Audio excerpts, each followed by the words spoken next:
Let us close the eyes for a moment,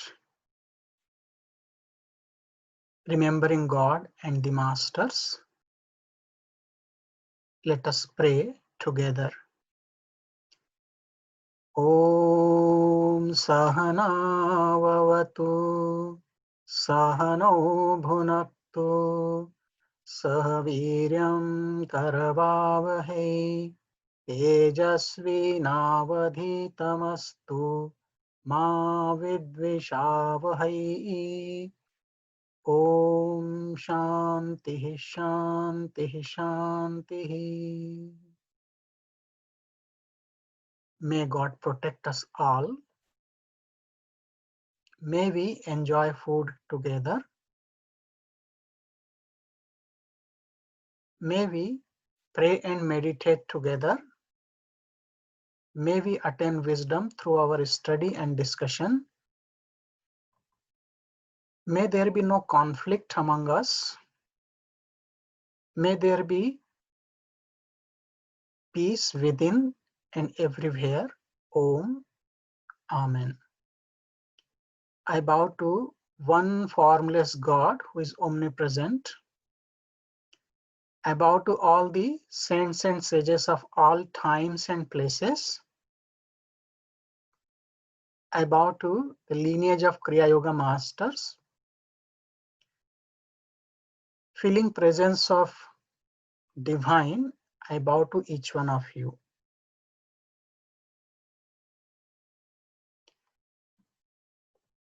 Good evening for those who are in Europe, and good afternoon for those who are in USA.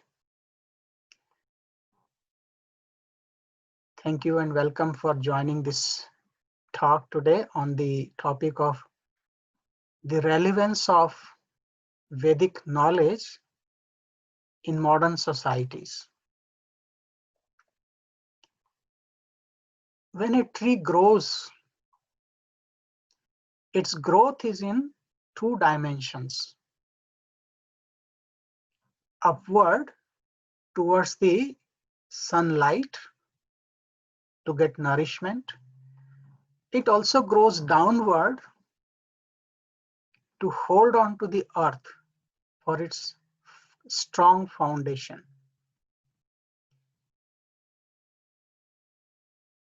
But we, the human beings, have prospered, have grown up in extrovert material life, but we have neglected our inner growth, which is the foundation of our life, the basic core values of humanity.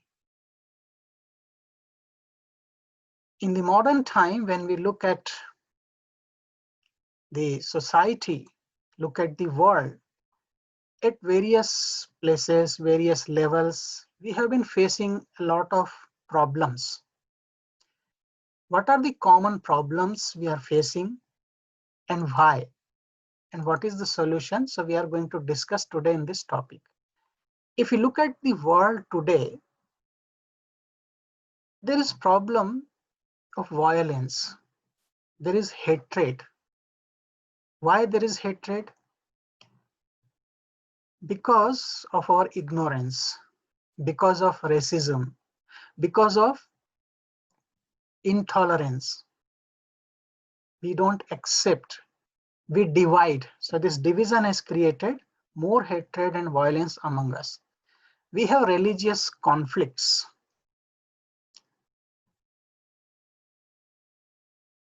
Because some people think that my path, my way is better way. So there is also religious intolerance and radicalization, or sometimes a extremism. We also have climate change. Globally, we see the climate is changing. Greenhouse gases are the cause, industrialization. We are polluting the natural resources. The ozone layer is depleting. There is pollution. We have polluted water, we have polluted air. In some cities of the world, it's very difficult to move. We have to put a mask because of the rapid industrialization, lot of pollution. We have polluted water, throwing plastic bottles. And then in the society, we see a lot of corruption. In many countries, corruption is in the top level, and it's not easy to maintain the honesty.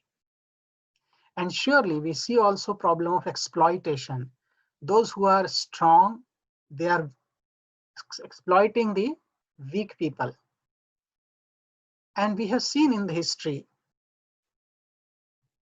we are exploiting the nature, destroying the nature, we are cutting down forests, and we are creating more concrete jungles. And as a result of all these problems, we see many wars in present time.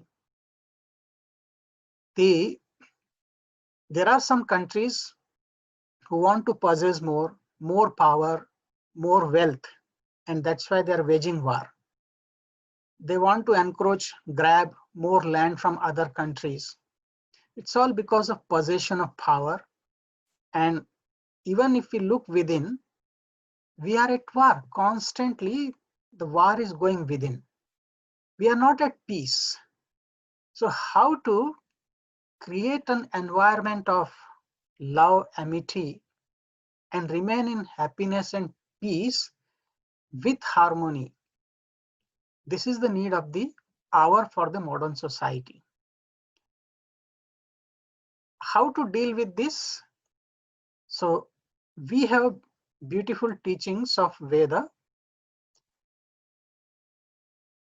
In this scenario, we need to understand and follow our ancient Vedic value system. The teachings from Veda is very much relevant to deal with all problems of modern society. So let us have some idea about the Vedas. Veda is under the category of Shruti. Shruti means that which is heard. God has given this knowledge, and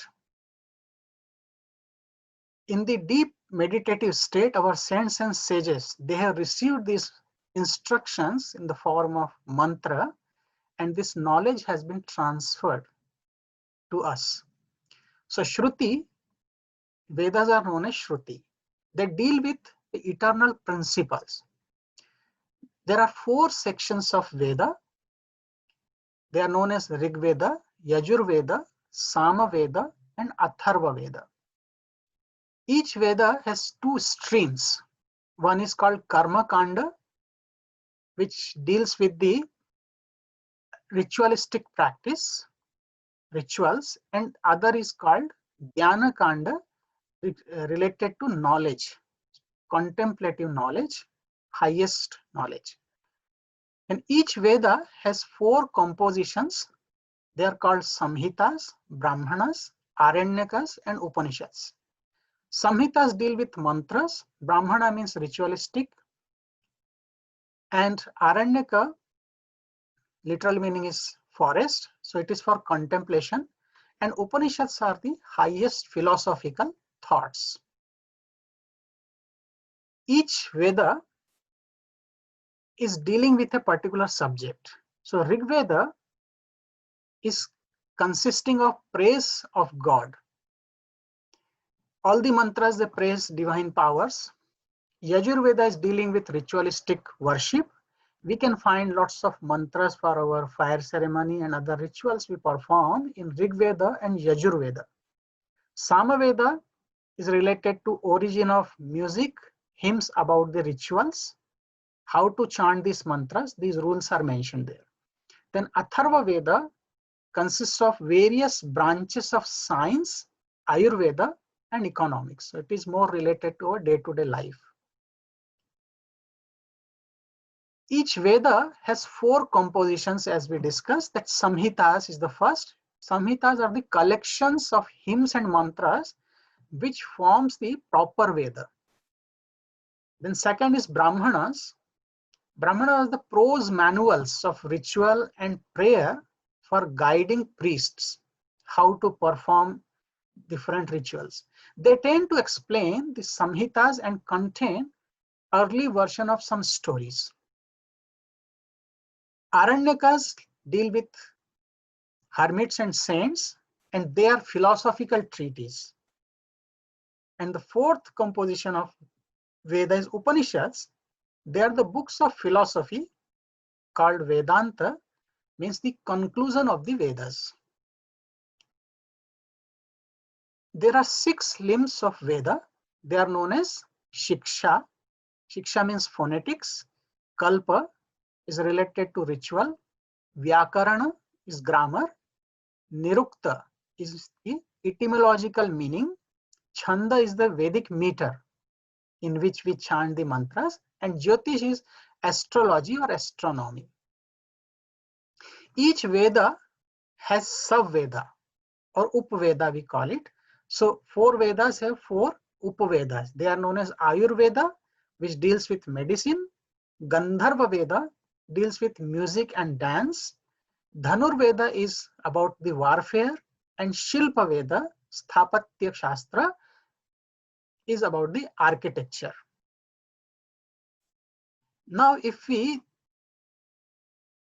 think about this beautiful teachings of Veda, Veda is derived from Sanskrit root word vid. Vid means to know. So the simple meaning of the word Veda is knowledge. The second meaning of Veda is to feel or to experience. It is not the theoretical knowledge handed down by one to other. It is the knowledge of experience. This experience is completely personal and attained not through the senses, because it is transcendental experience. The Vedas are full of wisdom that speak of our true nature, that is divine, and how we can live a purposeful, useful, joyful, and conscious life. The Vedas contain high level of spiritual principles and knowledge on practical life. And this knowledge is not limited to any particular race, sect, or subsect with difference of opinion, but all persons in the world have the same right to it, because the message of Veda is universal. Vedas are full of wisdom, but today we will discuss some of the core principles of Veda, which are very relevant to the modern society. And if we understand these principles, we can overcome many of the problems of modern society. So if you see here, I have collected some of the mantras from Veda. There are many different beautiful human values, but some of them I have chosen for this talk today. So if you see here, the core principles of Vedas, the very first principle is living in harmony. Veda teaches how to live in harmony when we are living in this world. Character building, attitude of gratitude, mutual respect, fraternity, universal prayer, and oneness. These are the some basic core values which we learn from Veda. Living in harmony means peaceful coexistence. When we live in this world, we should live in harmony. We have to care and share. We have to live with peace. If there is no peace at one place, we can't expect peace in another place. The Vedas teaches character building, how our conduct should be when we live in this society with others. Then we have to maintain gratitude for all. So there has to be attitude of gratitude. When we live, we are indebted to many others in society. So we should keep the attitude of being grateful. When we live together, we have to have mutual respect for each other. And then brotherhood, fraternity. And our prayer should be universal prayers. And finally, we need to understand the oneness of this entire creation.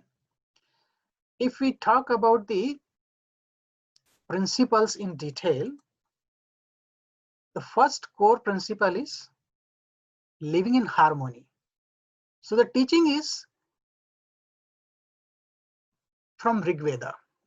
In the first book, 164th chapter, 46th mantra. This mantra is very beautiful mantra, very often quoted in many intellectual debates, discussions. But a part of this mantra is quoted. So the mantra is Indram Mitram Varunam Agnim Ahuratho Divyah Sasuparno Garutman Ekam Sat Vipra Bahudha Vadanti Agni Yamam Matarishwanam Ahu. It speaks about the peaceful coexistence. The various powers of the Supreme are themselves known as deities, but he is only one. Just like you have a president in the country, so president is not going to work himself for every single thing.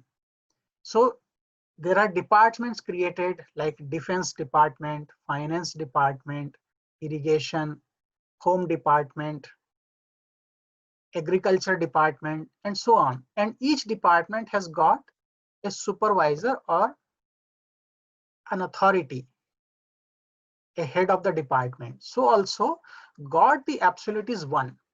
But to maintain this creation in a harmonious way, different departments and departmental heads were created, and they are known as Agni, Mitra, Varuna, Indra, and so on.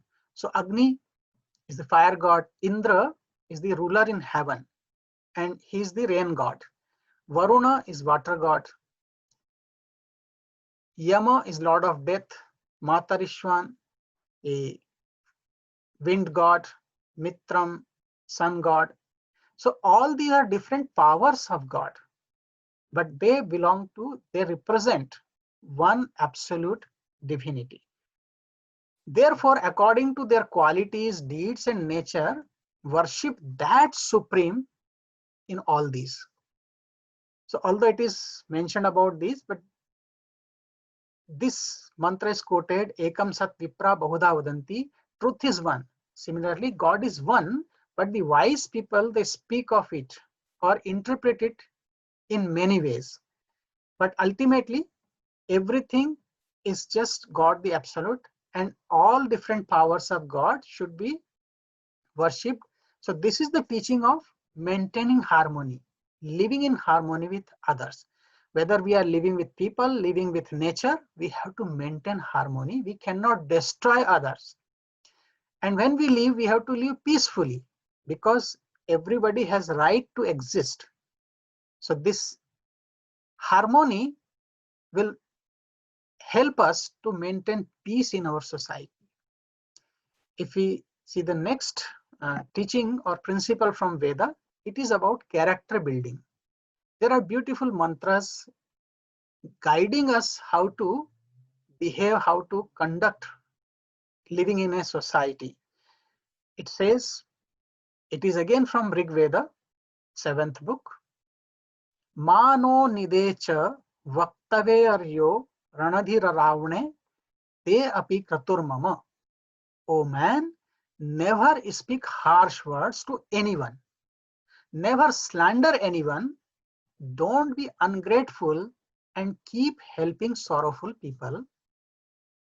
May each good work of yours be dedicated to God. So this is about our moral conduct in society.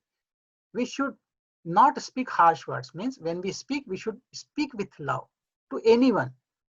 We should not condemn anyone, not criticize others, not be judgmental of others.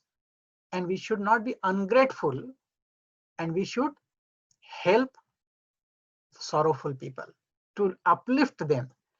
And all our actions should be dedicated to God. So this is how our character should be when we live in the society.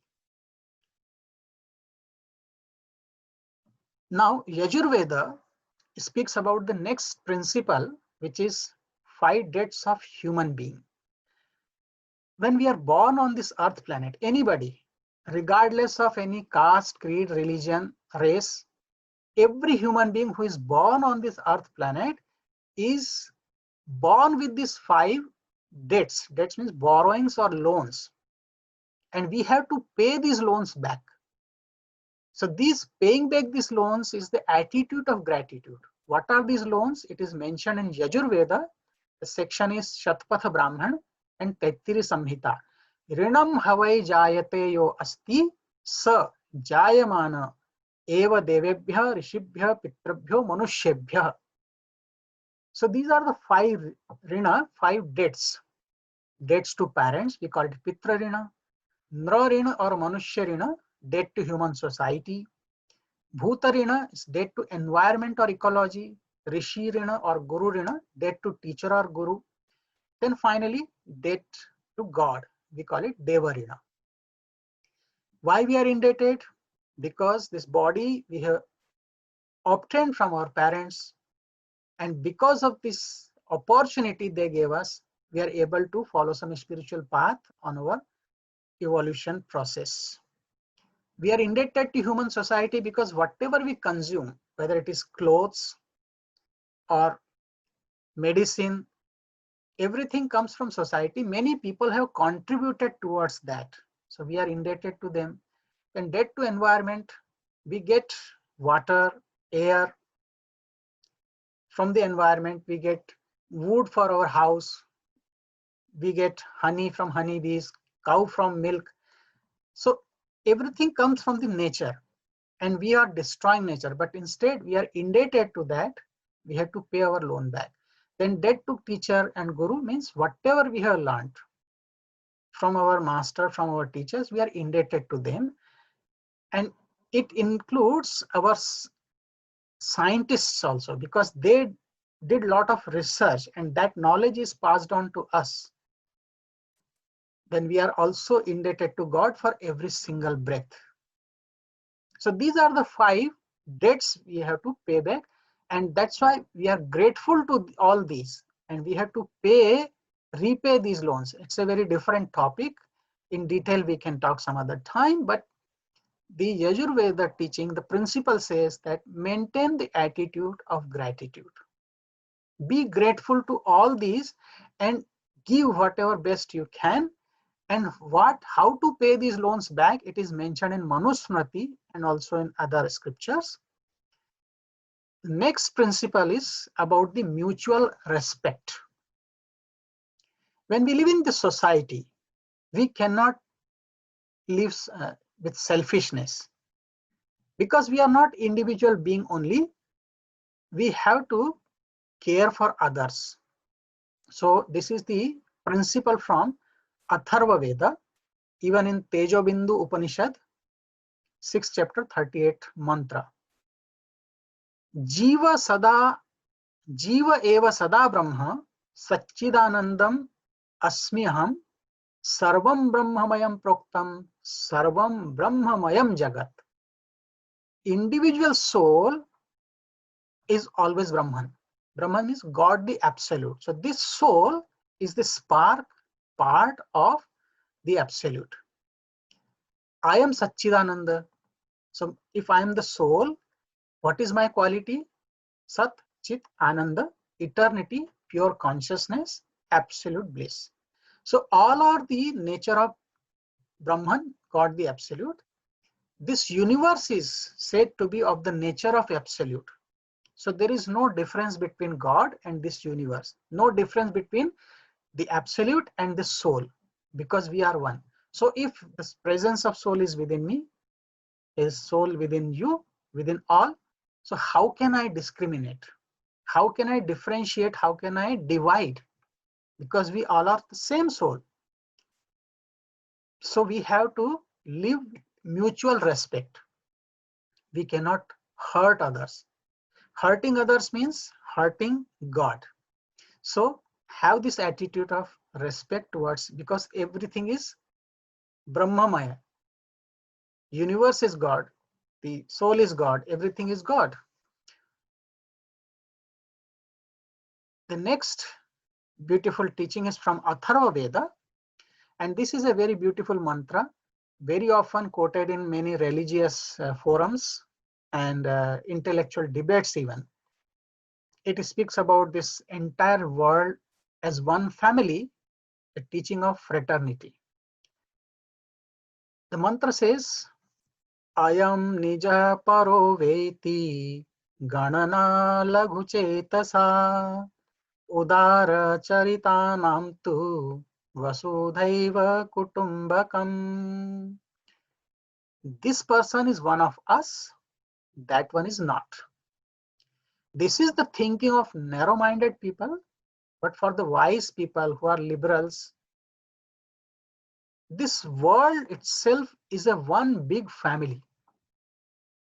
Can you imagine this kind of broad-minded teaching from our saints and sages in ancient time?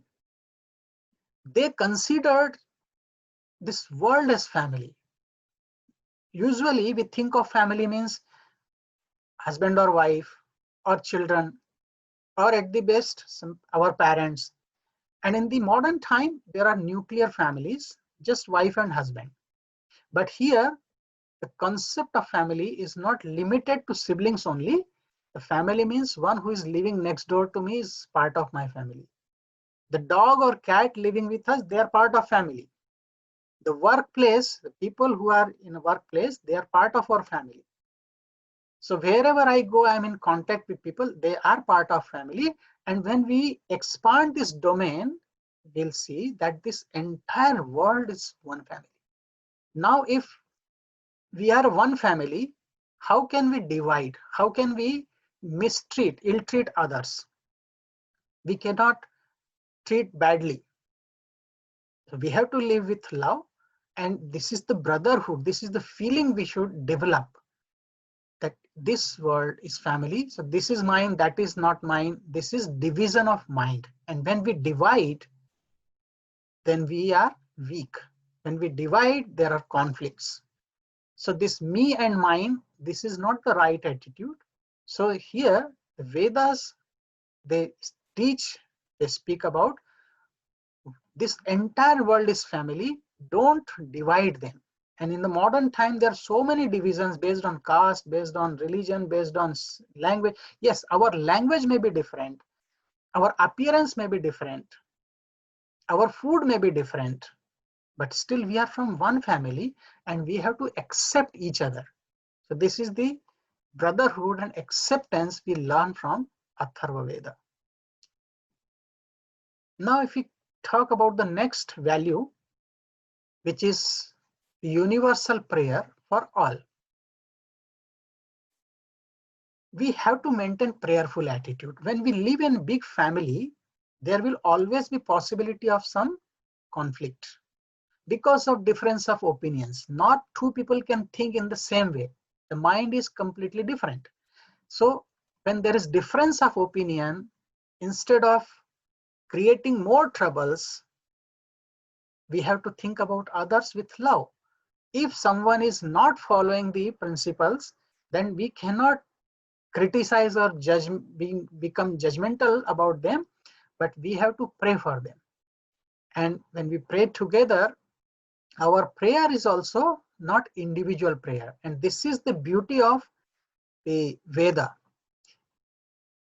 In Yajurveda, Brihadaranyaka Upanishad, this is the Shanti mantra, peace invocation. In the beginning, Sarve bhavantu sukhinah, Sarve santu niramayah, Sarve bhadrani pashyantu, ma kaschid dukkha bhag bhavet.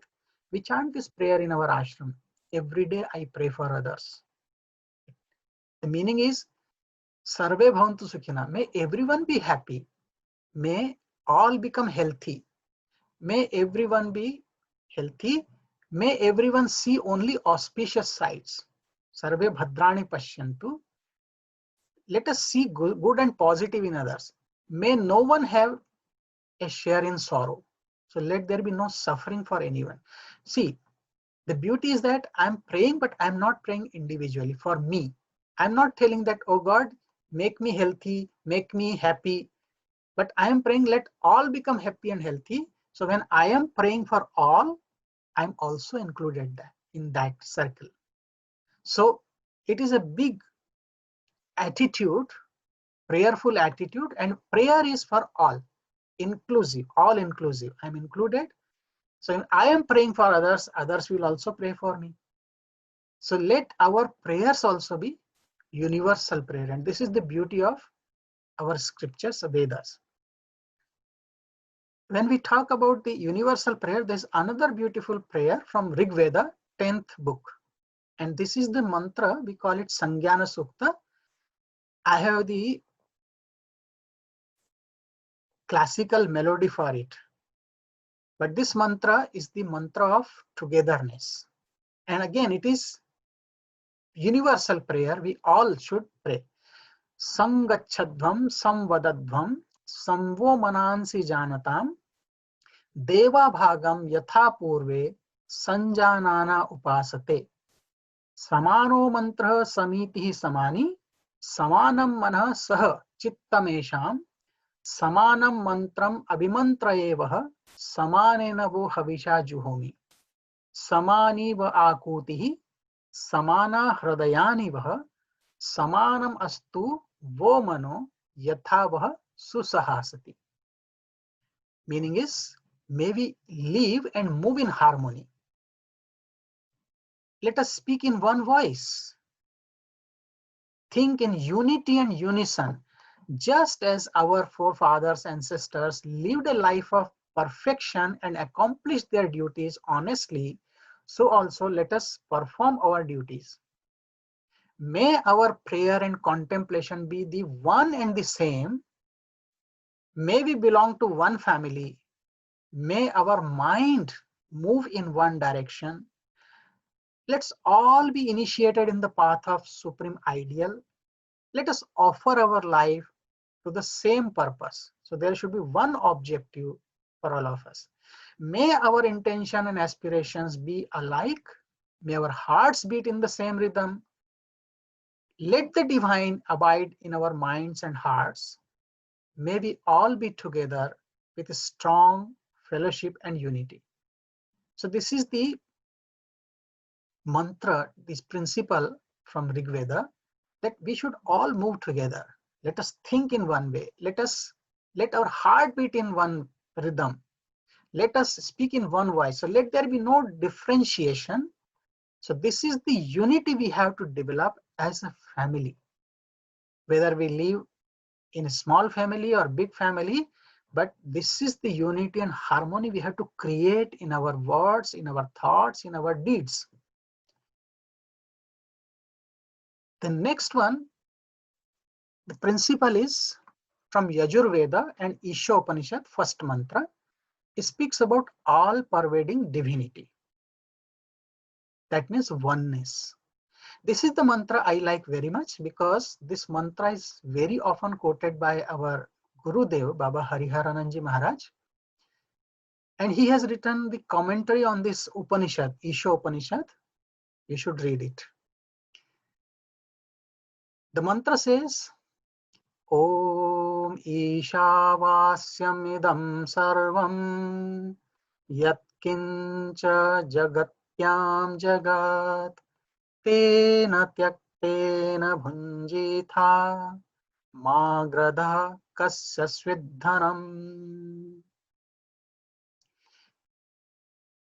In this universe, whatever exists, whether it is moving or non-moving,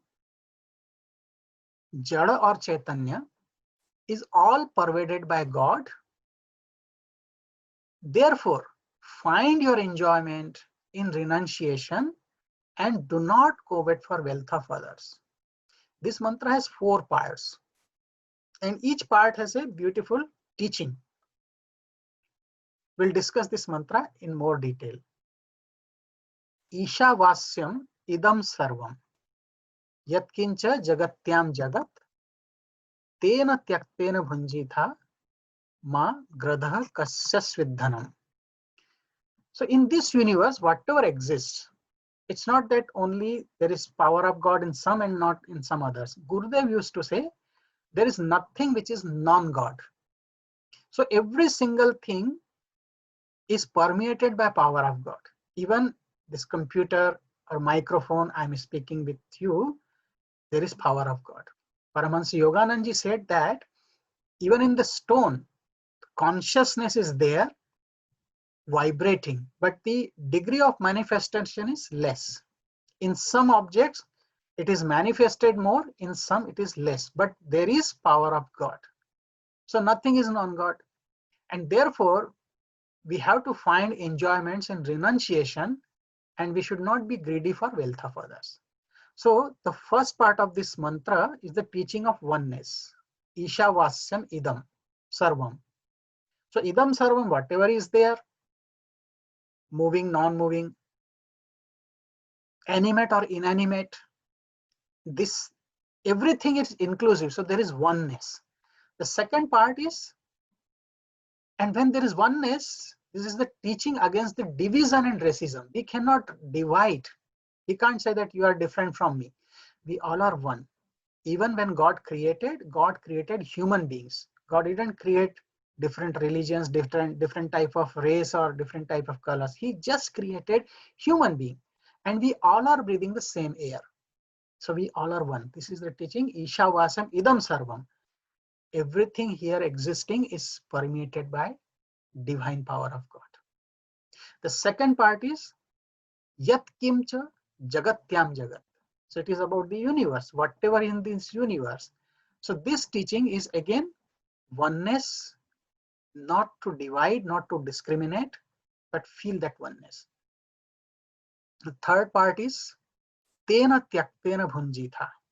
Bhunjitha is from the word bhunj. Bhuj dhatu means to enjoy, to eat.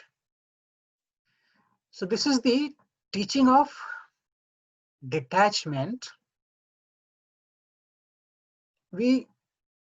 Discrimination means what is permanent, what is impermanent, what is real and unreal. We have to discriminate, and what is not real, we have to leave that behind. What is real, we have to hold on to that. So that is Bhunjitha and Tyaktena.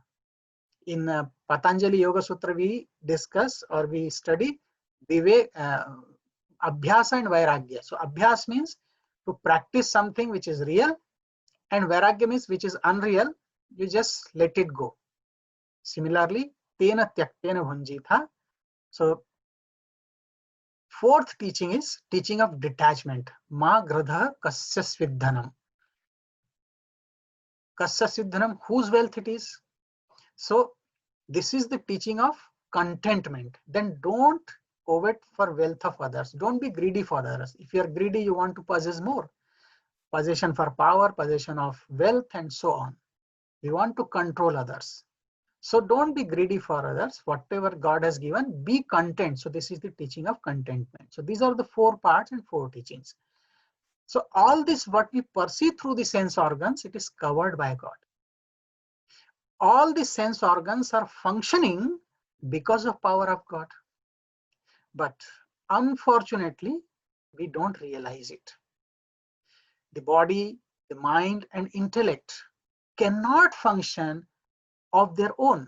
They are just inert matter without power of God. Gurudev said, if there is no breath in the body, you are dead body. And dead body is just dead matter. So everything is permeated by power of God, even the sense organs. So through every sense organs, when we are using, when we enjoy through these sense organs, we have to feel presence of God. Tena Tyaktena means that which is left by God. You enjoy that. You enjoy when God has left, means given by God. So offer it to God. What you get as his prasad to enjoy. It happens when whatever we have, it is not ours. So when we get something, we offer it to God. Every breath we have to offer to God. When we take food, offer it to God. And then you receive it, it becomes prasad. Prasad means consecrated food. It will give you nourishment. So enjoy that after offering to God. So that is Tena Tyaktena. In other words, the other interpretation, that through renunciation of attachment, ego, and desires, enjoy what is given by God. This world is given to us as a gift. Everything is given by God. Nothing is ours. Nothing belongs to us. So when it is given by God, let it be utilized for the purpose of God. It's not mine. So develop this attitude of detachment. You renounce the attachment to all the objects of the world, renounce your ego, renounce your desire, and then enjoy these products, these objects of the world, because they're given by God as a gift. Even in meditation, a student has to renounce the perceptions, feelings, body consciousness, and thoughts to experience God.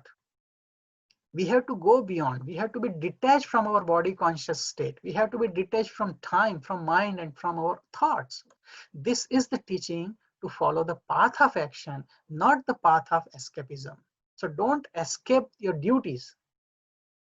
The sage is not telling that you go to forest and meditate.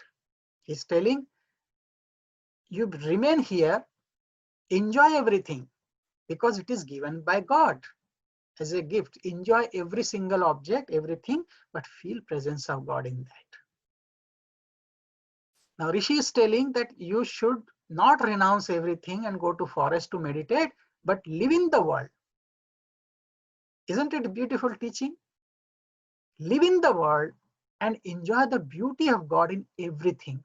You enjoy that. Don't say that this is not for me, I don't like it. See, everything is God, so enjoy that. Feeling presence of God, because everything is permeated by God. So enjoy, but with the attitude of renunciation. This is a beautiful teaching. He's not telling forgetting God you should enjoy, otherwise you will be in trouble. When you take food, you forget God, that food may not be digested and you have trouble.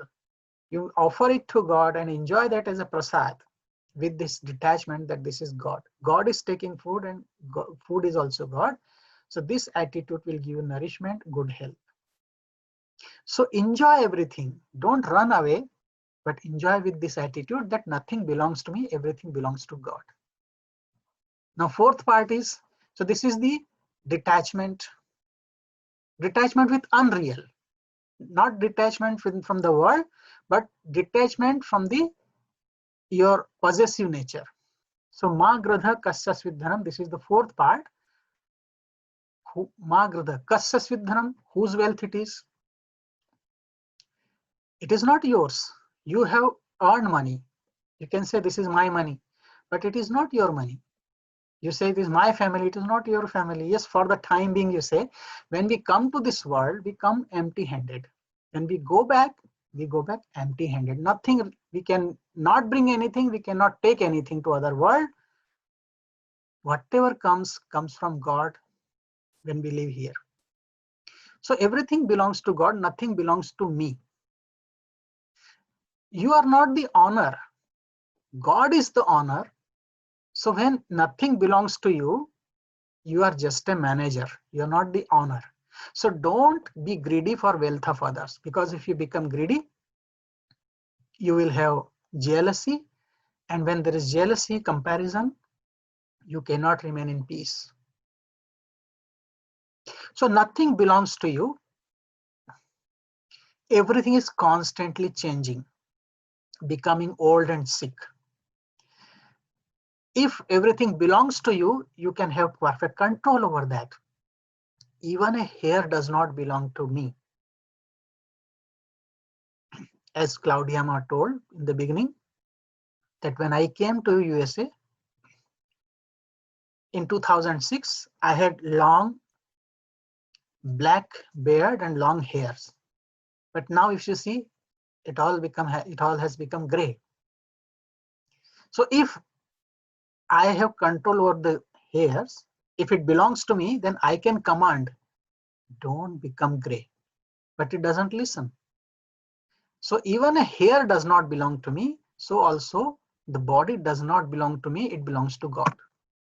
So everything belongs to God. So I have to enjoy everything as a gift of God. I'm just a manager. Gradha, this word has come from Gradha. Gradha means vulture. And vulture has the quality that it flies high in the sky, but always looks down on the earth for dead animals.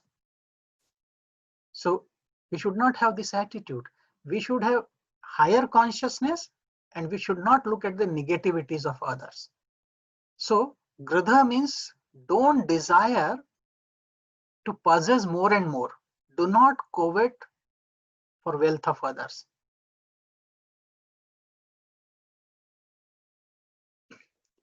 If we contemplate and apply these Vedic principles of living in harmony, having mutual respect for each other, bringing fraternity or brotherhood feeling, considering all as our own family, Vasudhaiva Kutumbakam, we can overcome most of our problems created by us in this society. And this world will become a better world for everyone, for us, and even for our next generation. God has given us this beautiful life as a gift. Let us contemplate on these Vedic principles, follow them, and apply them into our practical life, and we'll see this world will be a better world, a creation will be better creation. As God has sent us with some expectations, so God will be happy to see if we live according to these principles in our life. So these Vedic principles are very much relevant in the modern society, and we have to follow them. If we could follow even one, our life will be transformed. So let us make this creation, make this world a better world, live with love, harmony, and amity. I am praying for all of you. Om Sarve Bhavantu Sukhinah, Sarve Santu Niramayah, Sarve Bhadrani Pashyantu, Ma Kaschid Dukha Bhag Bhavet. Om Shanti Shanti Shanti. May all become happy and healthy, loving, noble, and generous. May there be no conflict, no suffering or sorrow. May there be more love, peace, and harmony among us and in this entire creation. May the blessings of God and Masters be upon us all. Om. Amen. Thank you all. Thank you all who have joined us today, and thanks to our organizers. Hope to see you sometime again.